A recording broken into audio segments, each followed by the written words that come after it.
Hello everyone. Last lecture में मैंने ladder friction का कॉन्सेप्ट बताया था। अब आज हम उसकी प्रॉब्लम सॉल्व करेंगे। इस क्वेश्चन को पढ़ते हैं पहले। एक यूनिफॉर्म लैडर दी हुई है जिसका जो लेंथ है वो 24 मीटर की उसकी लेंथ दी हुई है, मतलब फ्रॉम ए टू बी उसकी लेंथ दी हुई है 24 मीटर। देन उसका वेट दिया हुआ है 40 kg, यानी इसका जो भी लैडर है उसका वेट हमें दिया हुआ है 40 kg। तो हम इसको नोट कर लेते हैं। वेट ऑफ लैडर अगर हम WL से डिनोट करें तो हमने वो लिख लिया 40 kg, ये हमें वेट दिया हुआ है।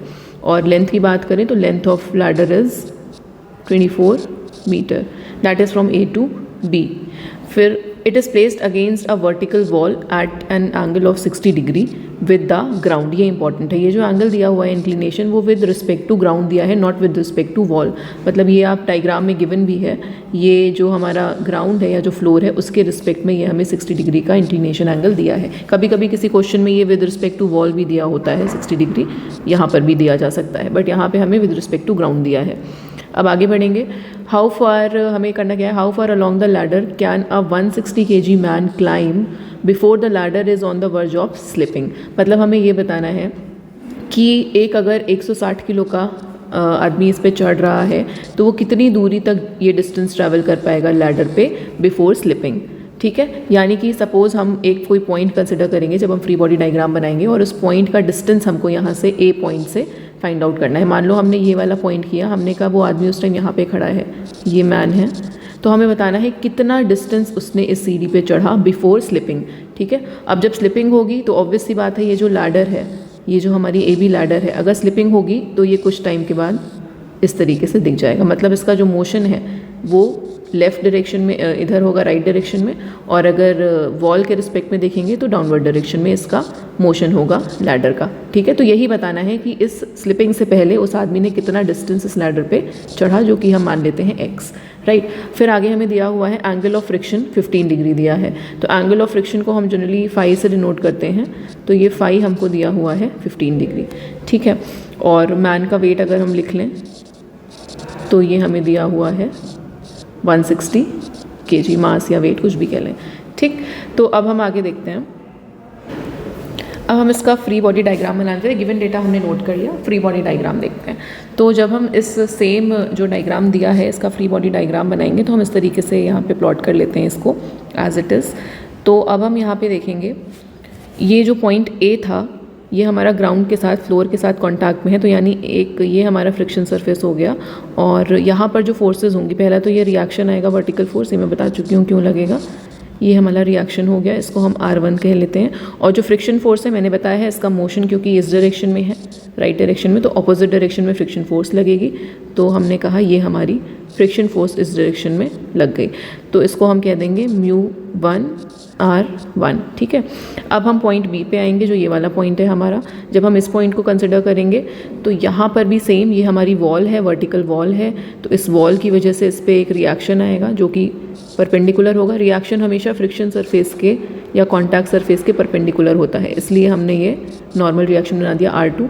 और अगर इसका हम फ्रिक्शन फोर्स देखेंगे तो क्योंकि इस लैडर का इस वॉल की रिस्पेक्ट में जो मोशन है वो डाउनवर्ड डायरेक्शन में हो रहा है, यानी फ्रिक्शन फोर्स अपवर्ड डायरेक्शन में लगेगी।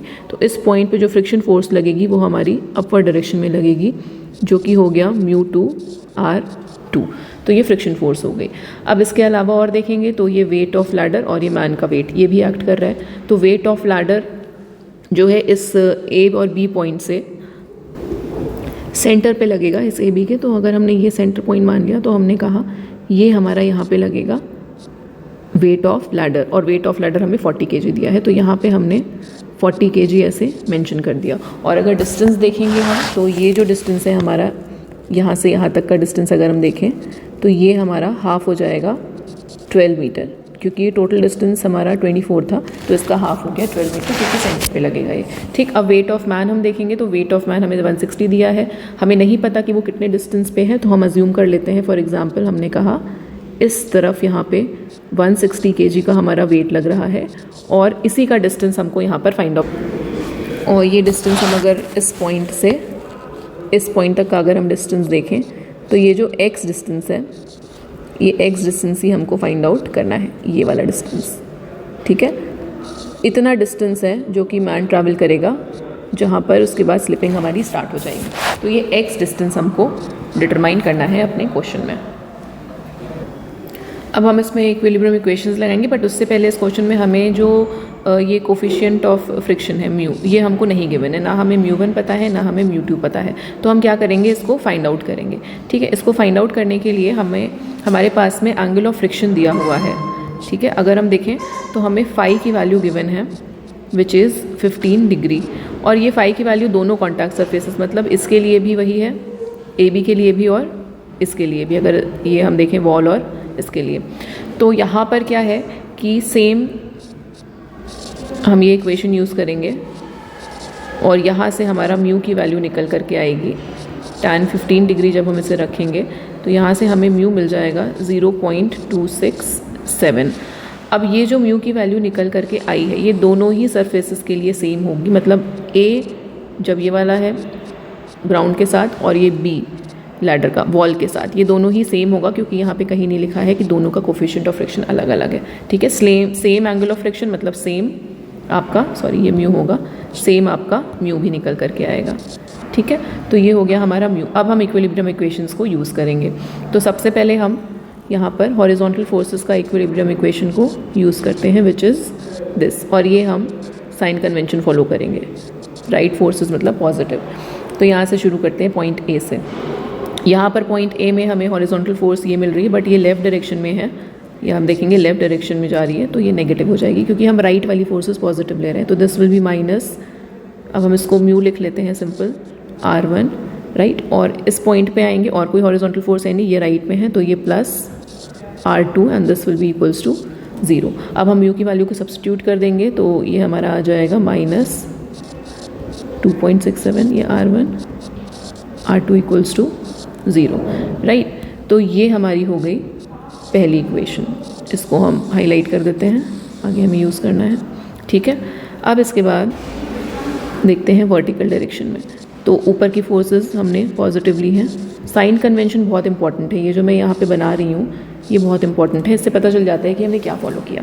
तो अपवर्ड फोर्सेस फिर से पॉइंट A पे आते हैं, एक दिख रही है R1 अपवर्ड डायरेक्शन में है, तो this will be positive, plus फिर हम B पॉइंट पे आते हैं, ये भी अपवर्ड डायरेक्शन में है, again this will be positive, और μ2 is only equal to mu only. फिर उसके बाद हम आगे आएंगे, ये दो वर्टिकल फोर्सेस और हैं, बट ये डाउनवर्ड डायरेक्शन में हैं दोनों, तो यानी कि दोनों नेगेटिव होंगी। तो 160 माइनस 40, और कोई फोर्स है नहीं, तो दिस विल बी 0। जब आप इसे सॉल्व करेंगे तो हमें मिलेगा प्लस म्यू की वैल्यू को रख देते हैं, ये R2 हो गया और ये हमें मिल गया 200 राइट। तो ये हमारी हो गई दूसरी इक्वेशन। अब आप देखें दो इक्वेशन है, दो अननोन है, हम इसको सॉल्व करेंगे। सॉल्व करने पे हमें R1 की वैल्यू मिलेगी 186.69 kg और R2 की वैल्यू हमको यहाँ पे मिलेगी 49.85 kg। आप इसको सॉल्व करके चेक कर लेना। तो ये हमें यहाँ पर दो वैल्यूज़ मिल गई, R1 और ये दो वैल्यूज़ आ गई। अब यहाँ पे हम अपनी लास्ट इक्विलिब्रियम इक्वेशन का यूज़ करेंगे जो कि होगा मोमेंट। मोमेंट पे हम क्लॉकवाइज ले लेते हैं पॉजिटिव, और हम इस A पॉइंट के अबाउट मोमेंट लेंगे। तो हम यहाँ पे लिख देते हैं सिग्मा MA इक्वल्स टू 0। जब भी हमें कोई डिस्टेंस फाइंड आउट करना होता है तो हम मोमेंट की इक्वेशन का अक्सर इस्तेमाल करते हैं, और यहाँ पे हमें x फाइंड आउट करना है राइट, क्योंकि मोमेंट की इक्वेशन में ही डिस्टेंसेस आते हैं, फोर्स इनटू डिस्टेंस। अब देखें हम यहाँ से जब देखेंगे तो ये दोनों फोर्सेस जो हैं इनका तो कोई इफेक्ट आएगा नहीं। बाकी फोर्सेस को देखते हैं। तो पहले R2 आएगा। मैंने एक रूल बताया था, अगर याद हो, मैंने कहा था अगर कोई फोर्स हमारी हॉरिजॉन्टल है, तो अगर हॉरिजॉन्टल हमारी फोर्स है तो जो हम डिस्टेंस लेंगे वो होगा डिस्टेंस इनटू हमारा, सॉरी, जब हम हॉरिजॉन्टल फोर्स की लेंगे तो वो होगा डिस्टेंस इनटू साइन थीटा, और अगर कोई फोर्स वर्टिकल है तो वो फॉर्मूला होगा डिस्टेंस इनटू कॉस थीटा। तो ये हम रूल फॉलो करने वाले हैं। तो अब हम R2 देखेंगे तो R2 हमारा, और ये तब हम लगाएंगे जब हमारा ये theta angle with respect to ground हो, जो कि इस क्वेश्चन में ग्राउंड की रिस्पेक्ट में ही है। तो अब हम R2 देखेंगे। R2 हम लिखेंगे यहाँ पर एज इट इज़ R2, और इसका जब हम डिस्टेंस लेंगे तो इस R2 का B पॉइंट से A पॉइंट तक डिस्टेंस हमारा 24 है। तो ये 24, और क्योंकि ये हॉरिजॉन्टल फोर्स है तो डिस्टेंस इनटू साइन, ठीक है। तो this will be 24 sine 60 degree ये हमारा एक टर्म आ गया। फिर दूसरा देखेंगे तो ये वाली फोर्स है हमारी, ठीक है, ये हो जाएगा μ2r, तो प्लस हम μr2 लिख देंगे। और अगर हम इसका डिस्टेंस देखेंगे तो फिर से ये डिस्टेंस हमारा ए बी आएगा, और क्योंकि ये वर्टिकल फोर्स है, वर्टिकल फोर्स में हम लेते हैं डिस्टेंस इनटू कॉस, तो this will be 24 cos 60 degree. ये दो फोर्सेस हो गई। अब इसके बाद ये वाली 160 आएगा, तो 160 को हम यहाँ पे क्लॉकवाइज देख रहे हैं, तो ये भी क्लॉकवाइज है, ये भी क्लॉकवाइज मूवमेंट जनरेट कर रही थी, तो इसलिए दोनों पॉजिटिव है। अब जब हम 160 को देखेंगे तो ये हमारा एंटी क्लॉकवाइज, अगर आप देखोगे तो ये ए पॉइंट पे एंटी क्लॉकवाइज मूवमेंट क्रिएट करेगी, क्योंकि ये इस तरह से घुमाएगी, ठीक है, एंटी क्लॉकवाइज। तो 160 में हम माइनस लेंगे, तो -160, ठीक है। अब फिर से ये वर्टिकल फोर्स है, वर्टिकल फोर्स मतलब डिस्टेंस इनटू कॉस, तो इस फोर्स का इस पॉइंट के साथ, ए पॉइंट के साथ ये डिस्टेंस है हमारा, ठीक है, जो कि x है, और यही हमें फाइंड आउट करना है। और क्योंकि ये वर्टिकल है तो वर्टिकल के साथ हमारा फिर से देखो कॉस आ जाएगा, तो this will B x cos 60 degree.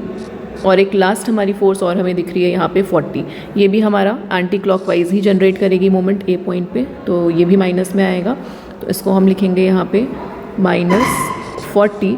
और ये वर्टिकल है तो फिर से cos 60 डिग्री, और इसका जो डिस्टेंस है वो है 12। आप देखो अगर ये डिस्टेंस इस पॉइंट का तो ये 12 मीटर है 40 का, वर्टिकल है तो कॉस, डिस्टेंस इनटू कॉस, तो ये हमें मिल गया। और इन सब का सम हो जाएगा 0, राइट। अब जब ये इक्वेशन आप देखेंगे तो यहाँ पे हमारी r2 नोन है, ठीक है, म्यू नोन है, सारी चीज़ें नोन है, खाली जो x है वो हमारा अननोन है। तो जब इस इक्वेशन को आप पूरा सॉल्व करेंगे तो यहाँ से हमको x की वैल्यू जो मिलेगी वो मिलेगी 11.95 मीटर्स, और यही हमारा आंसर है। और यही हमसे बोला गया था कि कितने डिस्टेंस पे हमारा जो मैन है वो स्लिप करना शुरू हो जाएगा, या जो सीढ़ी है, एक्चुअली सीढ़ी की स्लिपेज हमारी स्टार्ट हो जाएगी। तो ये डिस्टेंस है 11.95 फ्रॉम पॉइंट ए, राइट। तो ये हमारा आंसर हो गया। तो इस तरह से हमने वही स्टेप्स फॉलो करते हुए ये फ्री बॉडी डायग्राम बना के अपना क्वेश्चन सॉल्व किया, राइट। अब अगले क्वेश्चन में हम देखेंगे कि अगर कोई फोर्स दी हुई है अननोन तो हम कैसे निकालेंगे। Thank you so much students for watching this video.